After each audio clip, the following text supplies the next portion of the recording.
মরণের কালে গেলে আপনার কবরের পা যাওয়ার আগে আগে মরণ আপনার সামনে আসবে। আপনার পাশে আপনার সন্তান বসে থাকবে, আপনার পাশে আপনার আপনজন বসে থাকবে, কিন্তু আপনার মরণের কষ্টের ভাগ আপনার সন্তান নিবে না। আপনার কবরে যদি আযাব হইব, এই কবরের আযাবের ভাগ আপনার সন্তান নিবে না, কিন্তু আপনার সন্তান ঠিকই আপনার ব্যাংকের টাকার ভাগ নেওয়ার জন্য কামরা কামড়ি শুরু করবে। আপনার সন্তান জমিনের ভাগ নেওয়ার জন্য পাগল হয়ে যাবে, কিন্তু আপনার কবরের ভাগ আপনার সন্তান নিবে না। আপনারা দেখছেন কামরুল টিভি 24 ইসলামিক ওয়াজ মাহফিল, কুরআন তেলাওয়াত ও দ্বীনের সুন্দর আলোচনা পেতে এখনই সাবস্ক্রাইব করুন। এই জন্য আল্লাহ রাব্বুল আলামিন বলেছেন, মিনহা খলাকনাকুম ওয়া ফিহা নুঈদুকুম ওয়া মিনহা নুখরিজুকুম তারাতান উখরা। এই তো আমি পেয়ে গেলাম, দেখছেন ওয়াজের ভিতরে উত্তরপাড়া সিদ্দিক মিয়া মাছ ব্যাপারী, তিনি দিয়া দিলেন মাদ্রাসার জন্য ৫,০০০ টাকা। এই ৫,০০০ টাকা আমার কাছে ৫ কোটি টাকা মনে হয়। এই টাকাগুলা মাদ্রাসার কাজে লেগে গেলে একদিন হয়তো সে কবরে চলে যাবে, এই সওয়াবটা তার কবরে ফ্লেক্সি হতে থাকবে। আল্লাহ আপনি তার দানটাকে কবুল আর মঞ্জুর করে নেন। সবাই জবানটা খুলে বলুন আমিন। আল্লাহ বলছেন, এই মাটি থেকেই তোমাকে সৃষ্টি করা হয়েছে, এই মাটিতেই তোমাকে দাফন করা হবে, এই মাটি থেকেই তুমি একদিন হাসরের ময়দানে উঠবে।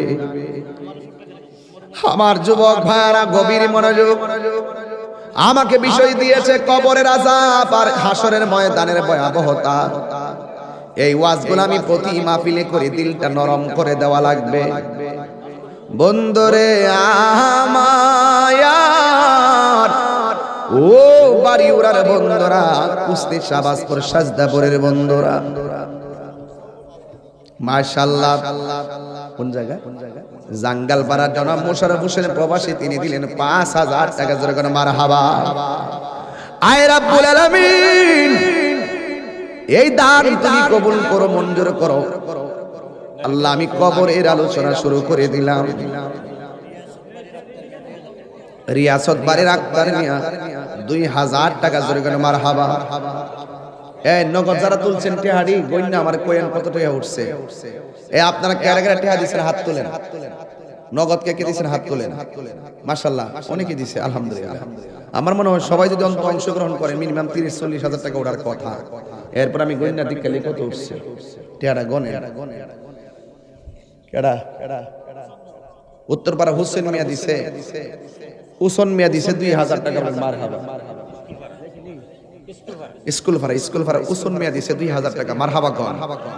কেউ রাগ করবেন না, গুসা করবেন না। যারা দিবেন তারা জিতে যাবেন, যারা টাকা দেওয়ার পরে খুশি হয়ে মারহাবা বলেন আপনারা ধন্য হয়ে যাবেন, আর যারা মনটা খারাপ করে ফেলবেন আসামি হয়ে যাবেন। জনাব মোহাম্মদ রুমুজ আলী দিয়েছেন ১,০০০ টাকা। আয়াত আলী সর্দার বাড়ি রুমুজ মিয়া, আয়দুল আলী সর্দার বাড়ি রুমুজ মিয়া দিছে ১,০০০ টাকা। মারহাবা কর। আচ্ছা, এখন যারা টাকা দিব আপনারা লিখকে ফেলাইবেন, পরে আমার কাগজটা দিয়েন, আমি একবারে লাস্টে কয়ে দেব ইনশাআল্লাহ। হ্যাঁ, আমি ওয়াজটা শুরু ঢুকে গেছি তো, এখন মনটা গেছে এইদিকে। হ্যাঁ, আর বাকি যা দিবেন আমার কাছে লিখকে দিয়ে দিলে আমি ইনশাআল্লাহ ঘোষণা করে দেব। আর সবাই আজকে আমরা দোয়া করে যাব। রাজি আছেন নি বাজার? আপনারা এখন বাড়িউড়ার মানুষ, দিলটা নরম করে কোন, আমাদের আসল বাড়ি কি বিল্ডিং না কবর? এই আওয়াজে মানি না, জোরে জোরে বলো বিল্ডিং না কবর? বন্ধুরে টান দেন, বন্ধুরে আমার, ও আমার যুবক ভাইয়েরা, আসল ঘরের নাম হলো কবর। এই কবরটাতে যাওয়ার আগে তো আমাদের কাছে আজরাইল আসবে। আজরাইল দেখলে তোমার কেমন লাগবে জানোনি? আমি আপনাদের কাছে জানতাম চাই, বাড়িউরা গ্রামের মধ্যে আজরাইল আইসিনি, কথা কোন আইসিনি? দাদারে লয়া গেছে আজরাইল আইসা, দাদিরে নিয়া গেছে আজরাইল আইসা, আমারও নিয়া যাইব আজরাইল আইসা। আমার নবী বলে আজরাইল বড় ভয়ঙ্কর জিনিস। এই আজরাইলের চেহারাটা দেখলে অনেক মানুষের হাড্ডিগুলা খুলে যাবে। আজরাইলের চেহারা দেখলে অনেকের রগগুলা টাস টাস করে ছিঁড়ে যাবে। আজরাইলের চেহারা দেখলে অনেকের হাড্ডিগুলা চুরমার হয়ে যাবে। এই মুহূর্তে যদি বাড়িউরা আইল্যান্ডের মধ্যে মোটর সাইকেলে উল্টা পইরা যায়, পা ভাঙ্গা যায়, এক্সরে মেশিন দিয়ে ট্রাই করে কেমন ভাবে ভাঙছে। এই দুনিয়ার ভাঙ্গার মধ্যে পরীক্ষা করে দেখে কেমনে পাটা ভাঙছে। কিন্তু আজরাইলের থাবাই যে তোমার হাড্ডি চুরমার হয়ে যাবে, এটা ধরার মতন কোনো মেশিন এখন আবিষ্কার হয় নাই। যেমন ভাবে হায়াত কিনার ফ্যাক্টরি এখনো আবিষ্কার হয় নাই। কথা বলেন ঠিক কিনা? আমার যুবক ভাইয়েরা, আমার নবী বলেন আজরাইল দেখলে বেঈমান গুলো এমন পাগল হয়ে যাবে, তার পাশে তার সন্তান বসে থাকবে, তার পাশে তার আপনজন বসে থাকবে, কিন্তু তার কষ্টের ভাগ তার স্ত্রীও নিবে না, তার কষ্টের ভাগ তার আম্মাও নিবে না। এই জন্যই তো আমার নবী বলেছেন পৃথিবীর মধ্যে মানুষের দুইটা সিস্টেম, একটা হলো বেঈমানের জিন্দেগি, আর একটা হলো ইমানদারের জিন্দেগি। বেঈমানের জিন্দেগি করলে আজরাইলে তাবা খাইয়া রক্তগুলা পানি পানি হইয়া যাইব, পানি পানি হইয়া যাইব, মনের দুঃখ বলার কোনো জায়গা থাকবে না। কিন্তু যদি ইমানদার হতে পারো, ইমানদার হইলে তোমার কাছে আজরাইল আসবে, আয়েশা ঘরের দরজার মধ্যে আজরাইলে তোমার সালাম দিব, জোরে জোরে কি আল্লাহু আকবার বলা যাবে না? যুবক, আজরাইল আয়েশা তোমার সালাম দিয়া বলবে আল্লাহ আমারে পাঠাইছে আপনার হায়াতের জিন্দেগি শেষ দিকে, এখন আপনার রূহটা নিয়ে যাবো। ইমানদার বলবে আজরাইল আর দেরি করো না, তাড়াতাড়ি আমার রূহটারে লইয়া যাও, আমার এই দুনিয়া ভালো লাগে না গো। আর দুনিয়া সিজনুল মুমিনিন, দুনিয়াটা হলো মুমিনের জন্য জেলখানা। বেঈমানরা মনে করে এই দুনিয়াটা হলো একমাত্র বালাখানা। ইমানদার ডাক দিয়া বলবে ও আজরাইল, আমার রূহটারে তাড়াতাড়ি লইয়া যাও, এই দুনিয়ায় আমার ভালো লাগে না। এবার ইমানদারকে আজরাইল বলবে ঠিক আছে আপনি প্রস্তুতি নেন। এবার আজরাইল বলবে তোমার রূহটার আমি মুখ দিয়া নিতেছি। ইমানদার বলবে এই মুখ দিয়া রূহ নিতে দিব না, কারণ এই জবান দিয়ে আমি আল্লাহর জিকির করেছি, তাইলে তোমার রূহটা আমি কান দিয়া নিয়ে যাব। ইমানদার বলবে না, কান দিয়া নিতে দিব না, এই কান দিয়ে আমি আল্লাহর জিকির শুনেছি। আজরাইল বলবে ও ইমানদার তোমার চোখ দিয়া রূহ নিয়ে যাব। ইমানদার বলবে না না না না, এই চোখ দিয়ে আমার আল্লাহর কুদরত দেখে দেখে আমি আল্লাহর গবেষণা করেছি, এই চোখ দিয়ে রূহ নিতে দিব না। আল্লাহ ডাক দিয়া বলবে আজরাইল, আজরাইল বলবে আল্লাহ তোমার প্রেমিকে মুখ দিয়া রূহ নিতে দেয় না, তোমার প্রেমিকে কান দিয়া রূহ নিতে দেয় না, তোমার প্রেমিকে চোখ দিয়া রূহ নিতে দেয় না। আমার আল্লাহ বলে আজরাইল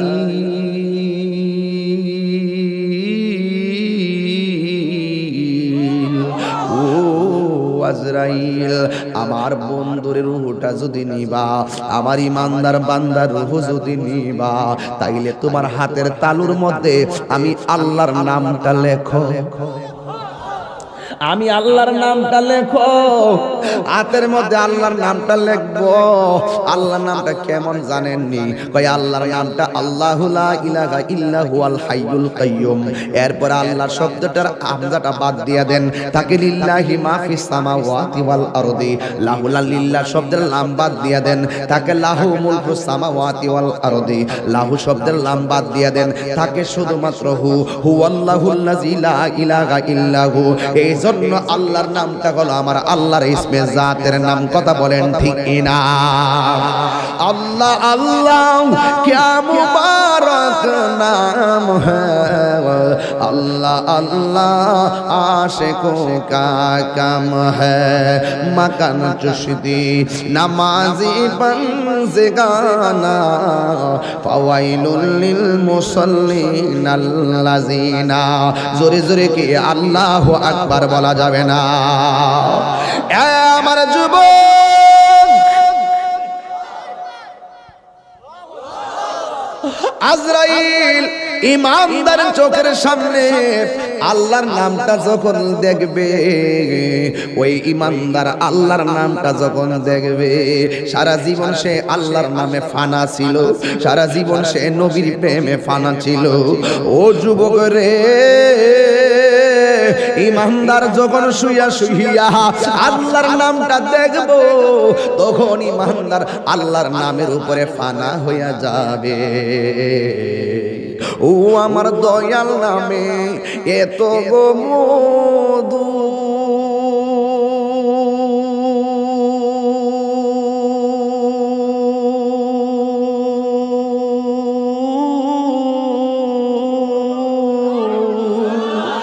ওরে আমরা রে কয়রাসে এ জাদু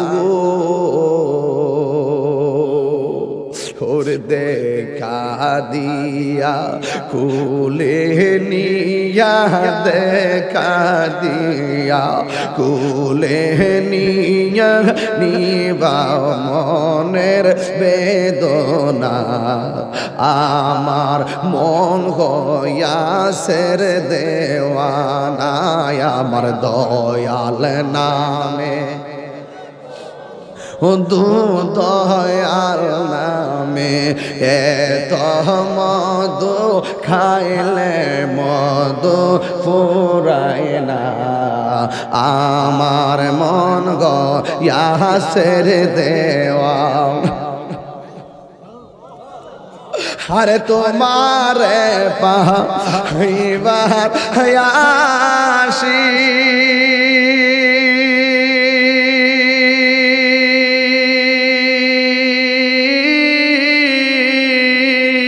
ঘুরতেছি কাঙালের বেশে গো, ওরে মরণ কালে দেখা দিয়া, মরণ কালে দিয়া নিবা ইয় যাতনা। আমার মন হইয়াছে রে দেওয়া না, দয়াল নামে এত মধু, দয়াল নামে খাইলে মধু ফুরায় না। আমার মন হইয়াছে দেওয়া না, আমার মন হইয়াছে দেওয়া না। একটা জবান বন্ধ রাখবেন না, জবানটা খুলে বলু সুবহানাল্লাহ। হে আমার বন্ধু রে, ও বাড়িওয়ালার বন্ধুরা, ও আমার মইনদের বন্ধুরা, ও আমার সাজদাপুরের বাবা, কুস্তির বাবা, বুড্ডার বাবা, যত জায়গা থেকে আসছে রে বাবা, ও মল্লেশ্বরের বাবা, আমার আল্লাহ বলে আজরাইল তোমার হাতের তালুর মধ্যে আমি আল্লাহর নামটা লেখো, আল্লাহর নামটা দেখে ঈমানদার আল্লাহর নামে ফানা হয়ে যাবে। এই সুযোগে আজরাইল ঈমানদারের রূহটার সার্জারি কইরা লইয়া যাইব। এবারে বাবা ছোট বাচ্চা মায়ের স্তন থেকে দুধ পান কইরা যেমনে ঘুমায়া গেলে টের পায় না, ঈমানদার বাড়ি ওরা ভাঙ্গা ঘরে এমন ভাবে ঘুমায়া যাইব যারা পরিমাণ কোনো টের পাবে না। আর জোরে জোরে কন্যা আল্লাহু আকবার। এই জন্য আমার যুবক আল্লাহ কয় মাটি থেকে তোরে বানাইলাম, এই মাটিতেই তোরে দাফন করা হবে। আপনি চলে গেলেন, আপনাকে বড়ই পাতার গরম জল দিয়া গোসল করাইতেছে। কেহ লইল আতর লোবান, কেহ লইল জল। আমি কি দিয়া বুঝাইতাম? আম পাতা জাম পাতা বড়ই পাতার কোনো অভাব নাই। কোন পাতা দিয়া বড়ই, কোন পাতা দিয়া গরম জল করে না। বড়ই পাতার পানি দিয়া কেন গরম জলটা করে? আম পাতা কি দোষ করলো? জাম পাতা কি দোষ করলো? বড়ই পাতা দিয়া কেন গরম জল করা হয়? এই কথা দিয়ে কোনো মৌলবি কয় না। লাল কাপড়, নীল কাপড়, হলুদ কাপড়, কত কাপড় দেখলাম। কবরের কাপড়টা কেন ভাইজান সাদা? এই সাদা দিয়া কেন দাফন করা হয়? এই কথা দিয়ে পৃথিবীর কোনো মৌলবি কয় না রে। এ আমার যুবক,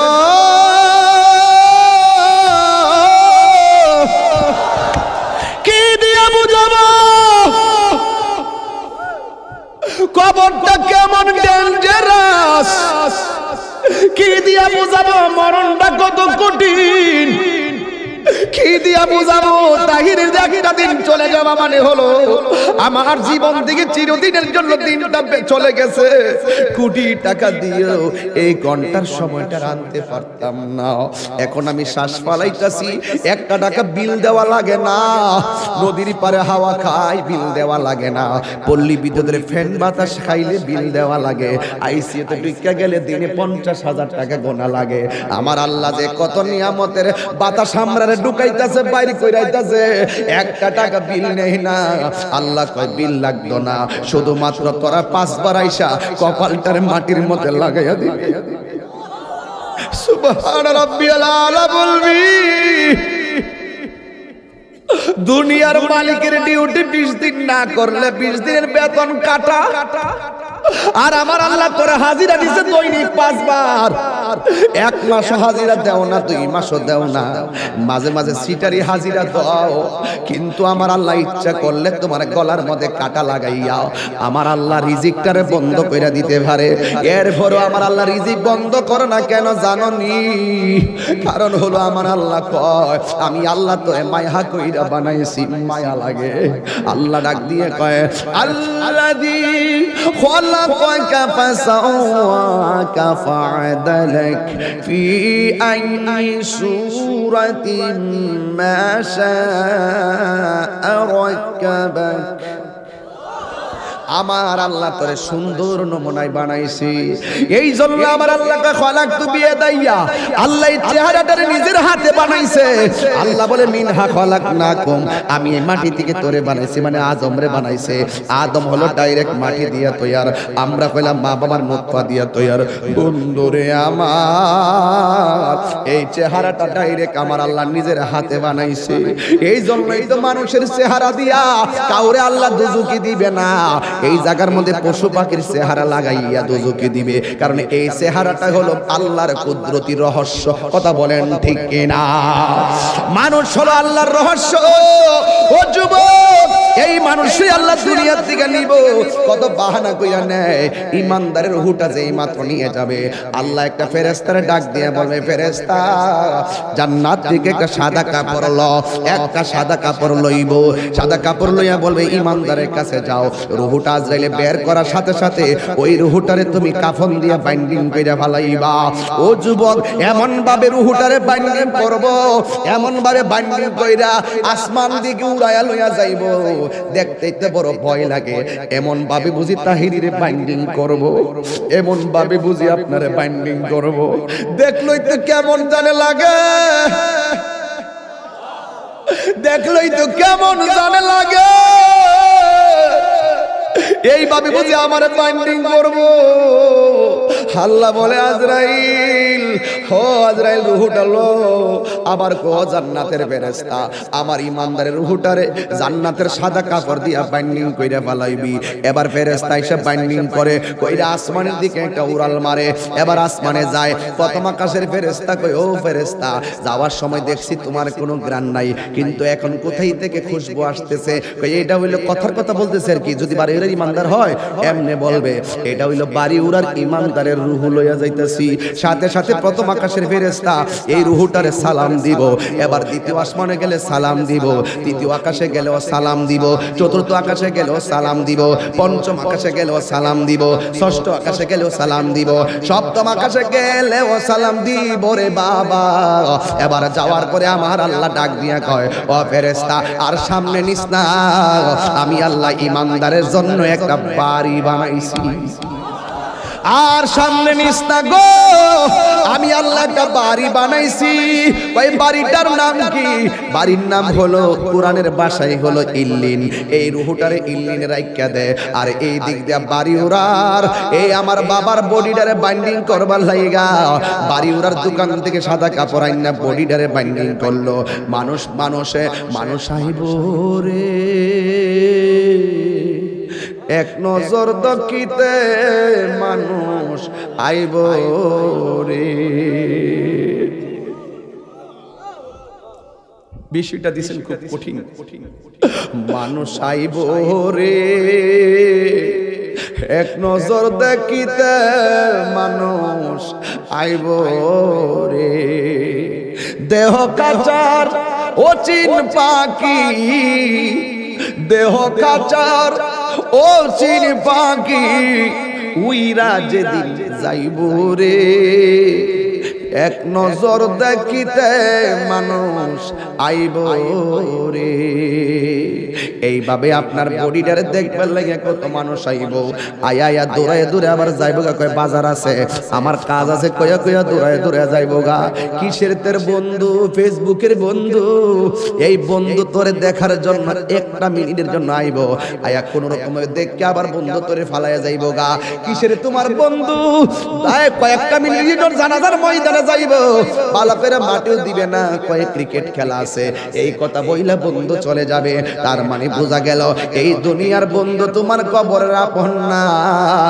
যিনি কবরের আপন হবে তিনি আছে শাহে মদিনা। কথা বলেন ঠিক কিনা? হাত তুলে বলো ঠিক কিনা? আমার নবী কবর আসার ক্ষমতা আছে না?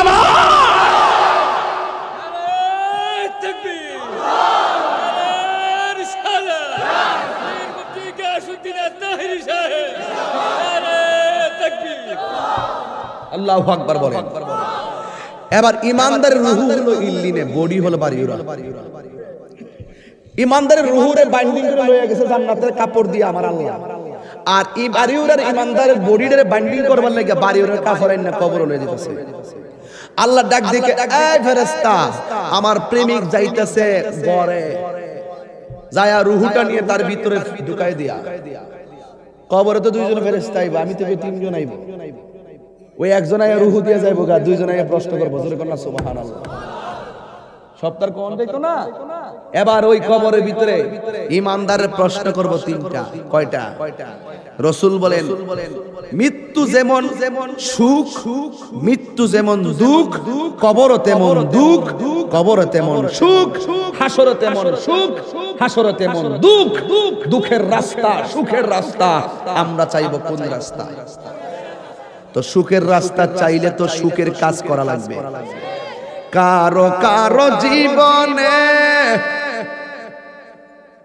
দুঃখগুলি সুখ হয় না, আহমদ সে সুখের, নূর নবী সে সুখের আলোকিত আয়না।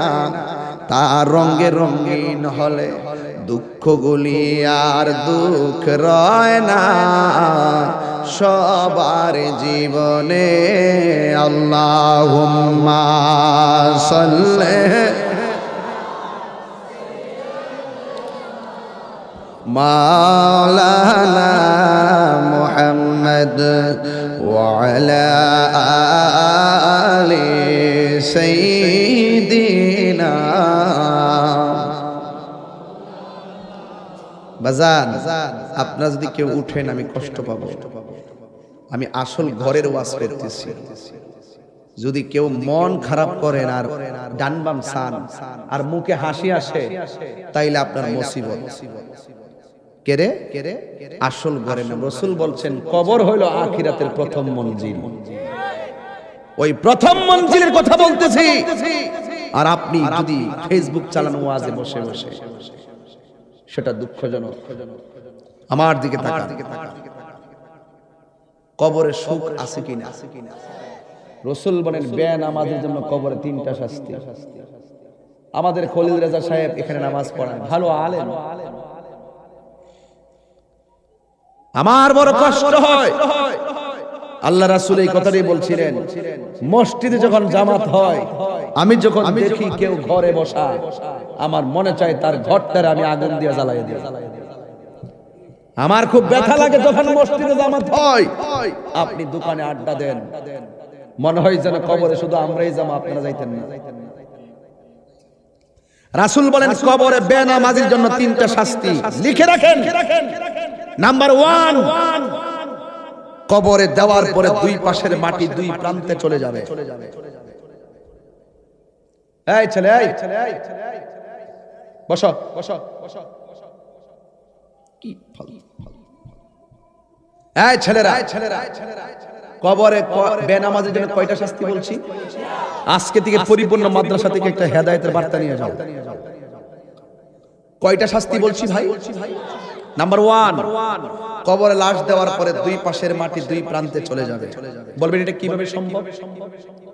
2 প্রান্তের মাটি 2 প্রান্তে যাবে কিভাবে? আজরাইলে কত বড় জানেন? যার মাথায় 7 সমুদ্র 13 নদীর পানি দিলেও 1 ফোঁটা পানি জমিনে পড়বে না। যার 1 মুষ্টি মাটি, 1 মুষ্টি মাটি আদম রে যে বানাইছিল, 1 মুষ্টি মাটি নিছিল আজরাইলে জোরে আইসা, 1 মুষ্টি মাটি সমান 40 মতান্তরে 70 মণ। তাহলে উনি কত বড় দেহের অধিকারী? এই এত বড় আজরাইল আপনার ছোট্ট ঘরের রুমের ভিতরে ঢুকছে কেমনে? এটা যেমন সম্ভব, এটাও সম্ভব। কথা বলেন। 2 প্রান্তে চলে যাবে। বেনামাজির জন্য কবরে 3টা শাস্তির একটা শাস্তি হলো 2 পাশের মাটিগুলো এসে তোমাকে এমন জোরে চাপা দিবে, ডান পাশের হাড্ডিগুলো বাম পাশের ভিতরে ঢুকে যাবে, বাম পাশের হাড্ডিগুলো ডান পাশের ভিতরে ঢুকে যাবে। রাসূল কি বার্তা দিয়েছে শুনেন। আল্লাহর হাবিব বলছেন ওই সময় সে একটা চিৎকার যে দিবে, এই কান্নার আওয়াজ যদি তার পরিবার পরিজন দুনিয়ার মানুষ শুনতো, তাহলে ওই মানুষটার কানের পর্দা ফেটে সাথে সাথে মারা যেত। আল্লাহ! বিকট আওয়াজ হবে। রাসূল বলেন এই আওয়াজ যদি পৃথিবীর কাহারো কানে লাগতো, তাহলে মানুষের পর্দা, কানের পর্দা ফেটে মারা যেত। গরু, ছাগল, চতুষ্পদ জন্তু যারা, তারা কবরের আযাবের আওয়াজ শুনে। আপনি জানেন না তো, হাদিসের ভাষায় দেখেছি কবরের ভিতরে মানুষগুলো যে কান্নাকাটি করে, এত ভয়ঙ্কর হাউমাউ, ঝগড়া লাগলে তো কাউ কাউ কি আওয়াজ হয়। আল্লাহ বাঁচাও, আর পারছি না, আল্লাহ তুমি বাঁচাও, আর আগুন সহ্য হয় না, সাপের দংশন সহ্য হয় না। মাঝে মাঝে দেখবেন গরু ছাগলগুলো ঘাস খায়, হুট করে দাঁড়াইতে হয়, হুট করে রশি ছিঁড়ে দৌড় মারে। কেন? ওরা কবরে আযাবের কান্নাকাটির আওয়াজ শুনে।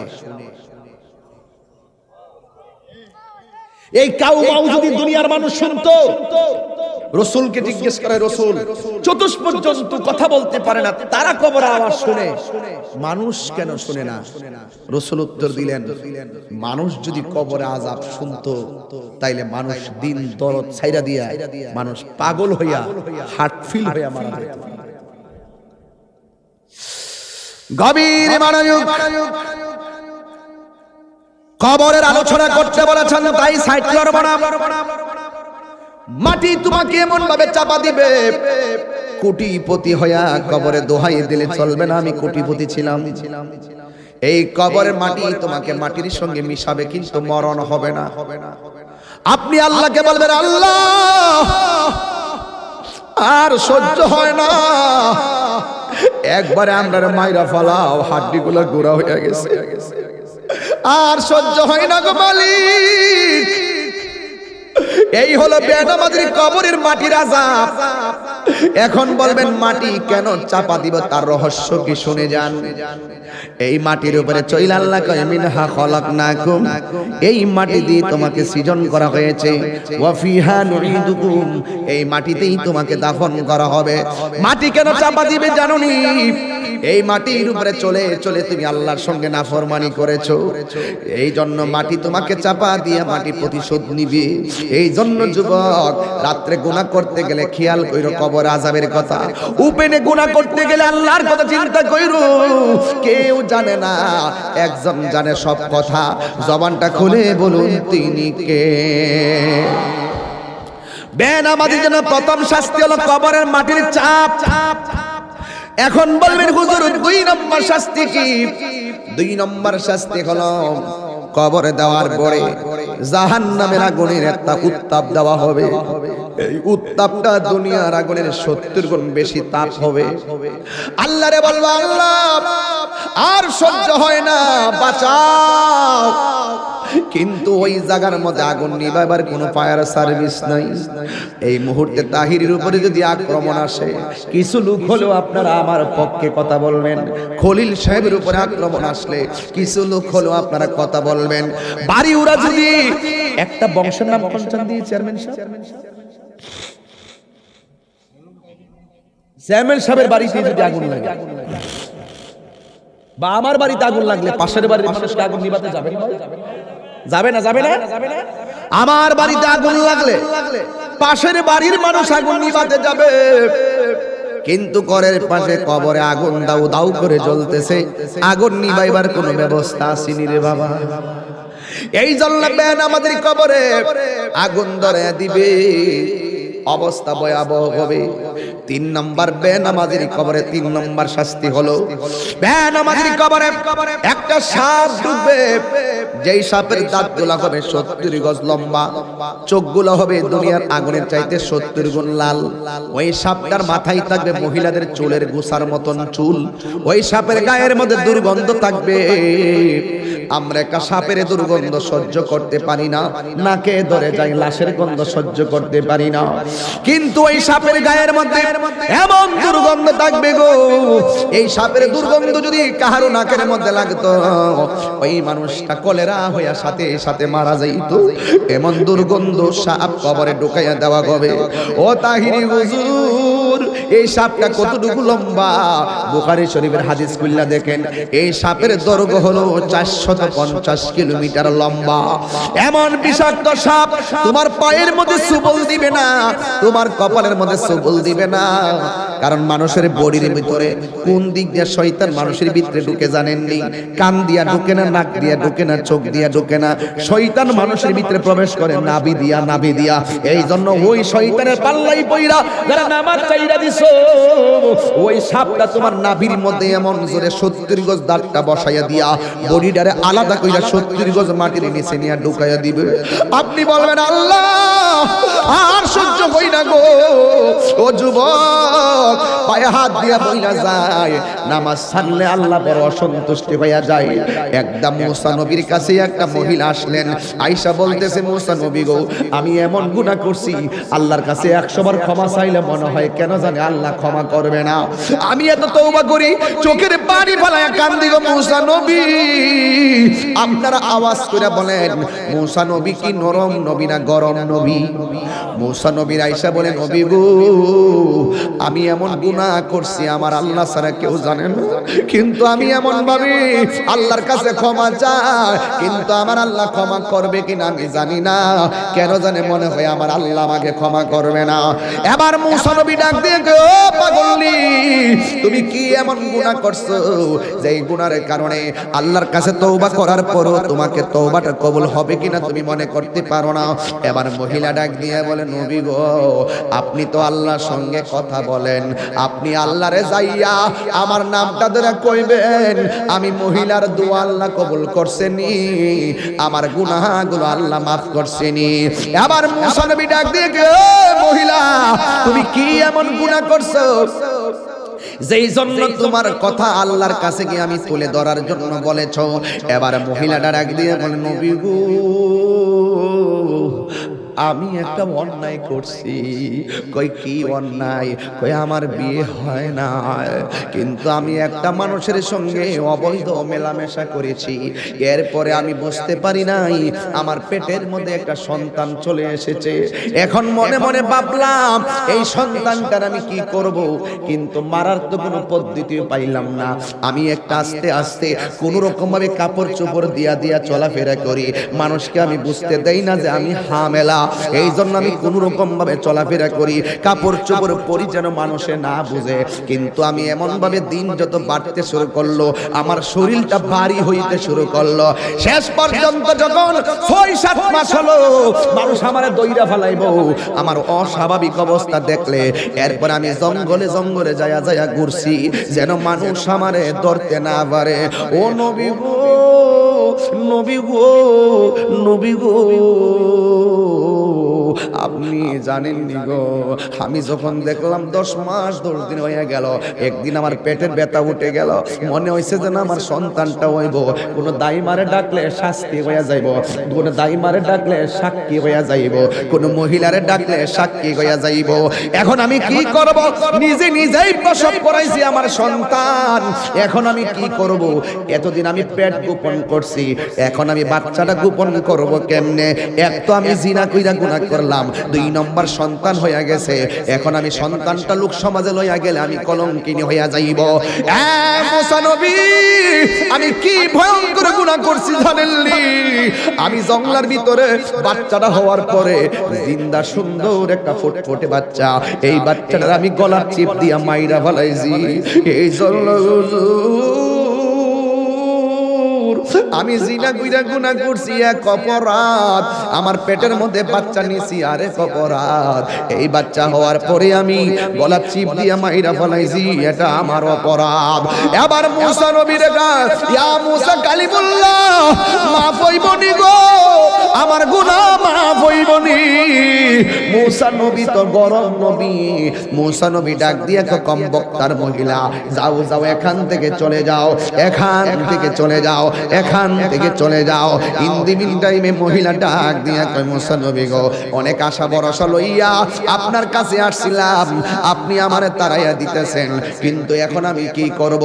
এবার মুসা নবী কয়, না না, তুমি যে অন্যায় করছো তোমার কোনো ক্ষমা হওয়ার কথা না। এই মুহূর্তে আল্লাহ ডাক দিয়ে কয়, ও মুসা রে, ও মুসা, যে অপরাধটা তুমি বড় মনে করছো, এর চাইতে আরো বড় গুনাহ আছে, তুমি জানো নি? যেই গুনাহ করলে আমি আল্লাহ এর চাইতে আরো বেশি অসন্তুষ্টি হইয়া যায়। কয় কি? কয় যারা ইচ্ছা কইরা নামাজ চাইরা দে, ওই বান্দার উপরে আমি আল্লাহ এর চাইতে বেশি বেজার হইয়া যায়। এই জন্য যুবক, কবরের শাস্তি বড় ভয়ঙ্কর। নামাজের শাস্তি 3টা। 1 নম্বর কবরটা হয়ে যাবে সংকুচিত, 2 নম্বর কবরে সাপ আসবে, 3 নম্বর কবরে আগুন ধরাইয়া দেওয়া হবে। যদি তুমি ইমানদার হইতে পারো, তাইলে তোমার কবরের মধ্যে আবার 3টা শান্তি। 1 নম্বর হইল তোমার কবরের ভিতরে আমার আল্লাহ জান্নাতের বিছানাটা পাঠাইয়া দিবে। 2 নম্বর হলো এই কবরে শোয়ার পরে ডান দিকে তুমি তাকাইলে একটা নূরের বাতি দেখতে পারবা। তুমি জিজ্ঞেস করবা, ও নূরের বাতি, তুমি কোথায় থেকে আমার কবরে আলো দাও? কয়, আমারে চিনো না, আমি হইলাম দুনিয়ার তোমার 5 ওয়াক্ত নামাজ আর নেক আমল। এবার ইমানদার বাম পাশে তাকাবে, তাকাইয়া দেখবে আর একটা নূরের বাতি দেখা যায়। ইমানদার বলে, তুমি কে গো? কয়, আমারে চিনো না, আমি হইলাম সেই আলো, আমার আল্লাহ আমারে পাঠাইছে। আমি সূর্যের আলো না, আমি চাঁদের কোনো আলো না। তুমি যে দুনিয়ায় কোরআন তেলাওয়াত করেছো, তোমার কোরআন তেলাওয়াতটা আমি আল্লাহ রাব্বুল আলামিন, আমি তেলাওয়াতটাকে আমার আল্লাহ তোমার কবরের ভিতরে আলো বানায়া পাঠাইছে, তোমার কবরের অন্ধকার দূর কইরা দেওয়ার জন্য। জোরে জোরে কি আল্লাহু আকবার বলা যাবে না? তার মানে প্রমাণ হয়ে গেল, মৃত্যু যেমন দুঃখ আছে, মৃত্যু যেমন সুখ আছে, কবরও তেমন সুখ আছে, কবরও তোমার দুঃখ আছে। এই কবর থেকে তুমি একটা ময়দানে উঠবা, ওই ময়দানটার নাম হলো হাসরের ময়দান।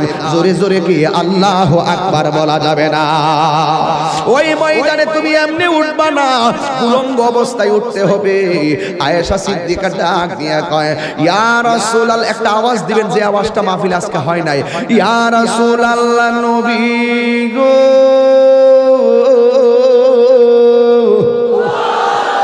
ইয়া রাসূলুল্লাহ, আপনি যে বললেন এই কবরস্থান থেকে কবর থেকে মানুষে হাসরের ময়দানে উলঙ্গ অবস্থায় উঠবে, একজনের লজ্জাস্থান তো আরেকজনে দেখা পালাইব। ইয়া রাসূলুল্লাহ নবী, একজনের লজ্জাস্থান তো আরেকজন দেখা পালাইব।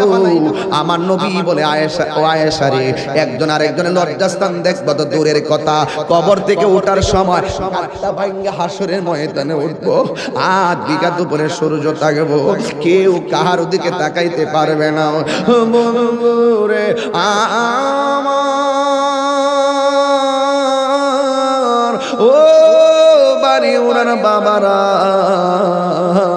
ওই হাসরের ময়দানে আমার নবী বলেন এই পৃথিবীতে একজন পয়গম্বর এই হাসরের ময়দানে সর্বপ্রথম জান্নাতি কাপড় পরে উঠবে, ওই তিনির নাম হলো রাহমাতাল লিল আলামিন। আর জোরে জোরে কন্যা আল্লাহু আকবার। এই জন্য যুবক ভাইয়েরা আমার, আল্লাহ রাব্বুল আলামিন কুরআনুল কারীমের মধ্যে সুন্দর করে ইরশাদ করেছেন, কুল্লু মান আলাইহা ফান, এই পৃথিবী সব ধ্বংস হয়ে যাবে, ওয়াজহু রাব্বিকা যুল জালালি ওয়াল ইকরাম, যিনি ছিলেন তিনি আছেন তিনি থাকবেন, সেই মনিবের নাম আল্লাহ। তিনি হাসরের ময়দানে বলবেন লিমানিল মুলকুল ইয়াউম, আজকে রাজত্ব কার? ওই দিন আমার আল্লাহ রাজত্ব প্রকাশ পাবে ভালো কইরাই। ওই দিন আমার আল্লাহ দুইটা রং ধারণ করবে, একটা রং হলো কাহার আর একটা হলো রহিম। কাহার যখন হবে আল্লাহর সামনে আদম নবী কথা বলতে পারবে না, ইব্রাহিম নবী কথা বলতে পারবে না, কিন্তু আমার আল্লাহ কাহার হবে। হাসরের ময়দানে মানুষ আল্লাহর কাছে বড় পেরেশানি দেখাবে, আল্লাহর ডাক দিয়ে বলবে আল্লাহ ও আল্লাহ, আজকের দিন কোন দিন? কারণ আমার নবী বলেছেন হাসরের ময়দানে কেউ থাকবে গিরা পানিতে, কেউ থাকবে হাঁটু পানিতে, কেউ থাকবে কোমর পানিতে, কেউ থাকবে গিরা পানিতে। এই পানিগুলা কিন্তু মেঘনা নদীর পানি না, এই পানিগুলা হলো নিজের গামের পানি। যার গুনাহ যেমন তার শরীরে ঘাম ঝরবে তেমন। এই গরম পানি কেমন জানেননি? দুনিয়ার আগুনের চাইতে 70 গুণ গরম থাকবে সেই পানি। ওই পানিতে যখন আপনার পা থাকবে, হাড্ডি থেকে গোশতগুলো আলাদা খুলে গিয়ে আপনি কঙ্কাল হয়ে যাবেন। ওই কঠিন মুসিবতের সময় আপনার হাড্ডির মধ্য থেকে গোশত আলাদা হয়ে যাবে। আপনি আল্লাহরে বলবেন আল্লাহ, আল্লাহ গো, আল্লাহ গো, এই দুনিয়ায় বিপদে পড়লে কত মানুষ তোরা সহযোগিতা করে, কিন্তু হাসরের ময়দানে কেউ কাউকে চাইবে না। আমার আল্লাহ জবানটারে বন্ধ করে আল্লাহ ওই হাতের সাক্ষী হাত দিবে, পায়ের সাক্ষী পা দিবে। কিছু কিছু মানুষ আমলনামা নেওয়ার জন্য পাগল হয়ে যাবে, আল্লাহ এই আযাব আর সহ্য হয় না, তাড়াতাড়ি ওই তো জান্নাত দাও নাইলে জাহান্নাম দাও, তাড়াতাড়ি আমরা আমলনামা দাও। আল্লাহ বলে ও ফেরেশতা, এ যখন তাড়াতাড়ি করে তার হাতটারে পেটের ভিতরে ঢুকাই দে, এবার বাম হাতটার পেটের ভিতরে ঢুকাইয়া এই হাতটার পিছন দিকটা বাইর করবে। ওই বান্দা বলবে আল্লাহ তোমার কাছে আমলনামা চাইছি, তুমি কেন হাতটার পেটের ভিতরে এত কষ্ট করে ঢুকাইয়া দিলা? আমার তো নারী বুড়ি ছিঁড়ে গেছে, এই হাতটার পিছন দিকটা বাইর করলা। আল্লাহ বলবে তুই না আমলনামা চাইছস, তাহলে পিছন দিকটা তাকায়া দেখ। এবার ডাক দিয়ে বলবে আল্লাহ আমি তো তাকাইতাম পাই না, পিছনে কি দিছো আমি তো দেখি না। আল্লাহ বলবে ও ফেরেশতারা, ও আমলনামা দেখতে চাই, কাটটারে ভাঙ্গা দে। এবার গাটটা ভাঙ্গা পিছন দিকটা ফিরাইয়া দিব, তাকাইয়া দেখবো তার হাতের মধ্যে জাহান্নামের টিকিট।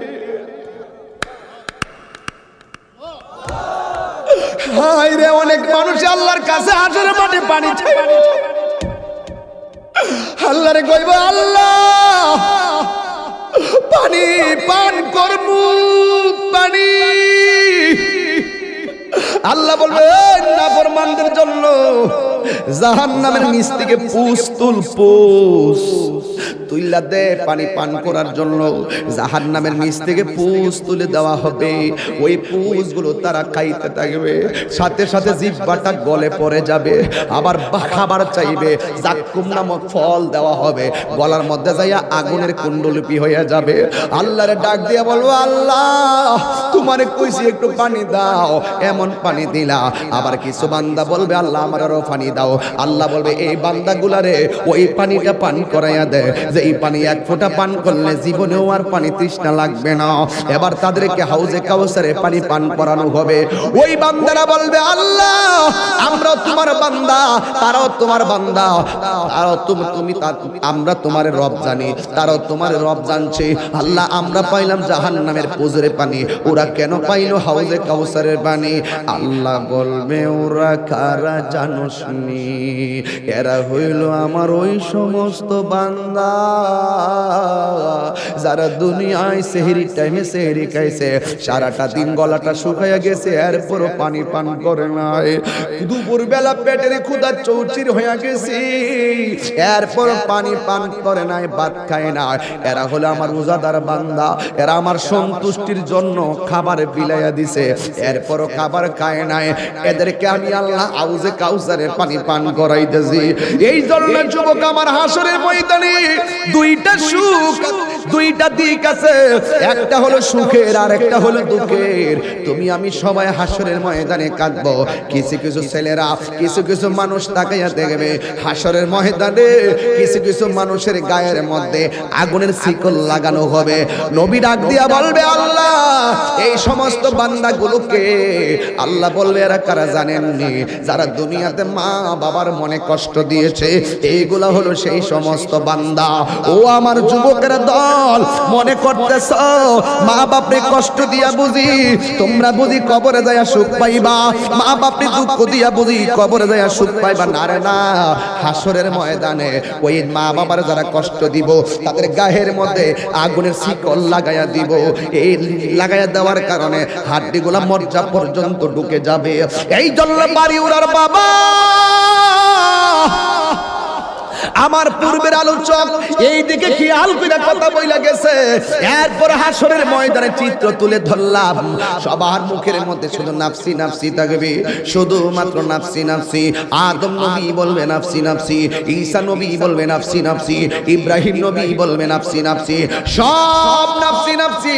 যুবক ওই কঠিন মুসিবতে আল্লাহর ছায়া বিলে কোনো ছায়া থাকবে না। ওই কঠিন মুসিবতে আমার আল্লাহ 7 শ্রেণীর মানুষকে আর সে আজিমের নিচে ছায়া দান করবে। জবানটা খুললা কর না, কয় শ্রেণীর লোক? 7 শ্রেণীর মানুষকে আল্লাহ রাব্বুল আলামিন আরশে আজিমের নিচে ছায়া দান করবে। 1 নম্বর হলো যারা ন্যায় বিচারক, 2 নম্বর হলো যৌবনে যার ইবাদত বেশি, 3 নম্বরে মসজিদ নামাজ আর জিকির যার বেশি, 4 নম্বরে যারা আল্লাহর ভয়ে কান্না করে, 5 নম্বরে যারা দান করে, 6 নম্বরে যারা আল্লাহর জন্যই কাউরে ভালোবাসে, 7 নম্বরে হলো তাদের সামনে গুনাহ আসছে কিন্তু আল্লাহর ডরে তারা গুনাহ করে নাই। যেমন তোমার আমি একটা বাবা ট্যাবলেট দিলাম, তুমি বলবা হুজুর আমি খাইতাম না, এটা খাইলে আমার আল্লাহ আমার আমলনামায় গুনাহ লিখবো। তোমাকে আমি বললাম এই মেয়েটার তুমি ভোগ করো, তুমি বললা না হুজুর সুযোগ আছে, এরপর আমি ভোগ করব না। কেন? আমার আল্লাহ আমারে গুনাহ দিব। আমার রাসূল বলেন যার চোখের সামনে গুনাহ 100% করার সুযোগ আছে, এরপর আল্লাহর ডরে গুনাহ করে না, এই সমস্ত বান্দাদের জন্য যেমন 1-3টা বন্ধু রাস্তা দিয়ে রওনা দিছে, হঠাৎ করে একটা গুহার ভিতরে ঢুকলো, মুখের মধ্যে একটা পাথর পড়ে গেছে, এই পাথরটার লড়াচড়া করে না।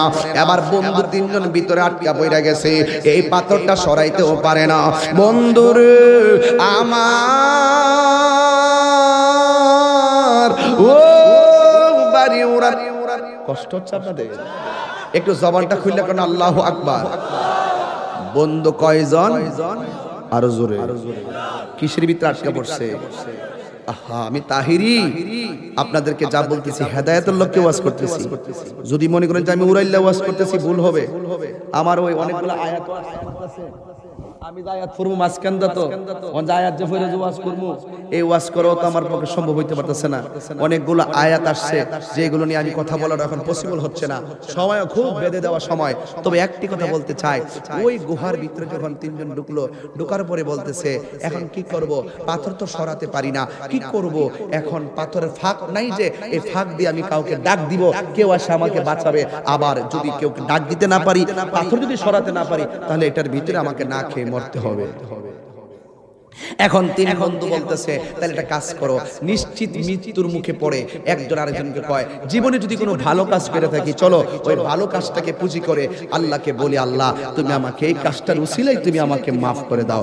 এবার এক বন্ধু কয় আল্লাহ একটা মেয়েকে আমি তাড়া করেছিলাম, মেয়েটাকে তাড়া করার পরে মেয়েটা খুচুট খেয়ে নিচে পড়ে গেছে, আমি তাকে ভোগ করার জন্য তার শরীর থেকে ওড়নাটা সরাই ফেললাম, তার শরীর থেকে কাপড়টা সরাই ফেললাম, আমি তাকে ভোগ করার জন্য তার উপর ঝাঁপিয়ে পড়লাম। মেয়েটা আমাকে বলল, হে যুবক তুমি আমাকে ভোগ করবা, আমি নিরুপায়, আমি অস্থির, আমি কি করব, এখন আমি বাঁচতে পারবো না, আমি হয়তো এখন নিঃসন্দেহে আমার ইজ্জত লুণ্ঠন হয়ে যাবে, কিন্তু তুমি আমাকে ভোগ করার আগে তোমাকে আমি একটা কথা বলি, তোমার সামনে তো নিশ্চিত আমাকে তুমি ভোগ করতে পারবা, আমার তো বাঁচার কোনো উপায় নাই, তবে একটা কথা, তুমি আল্লাহকে ভয় করো।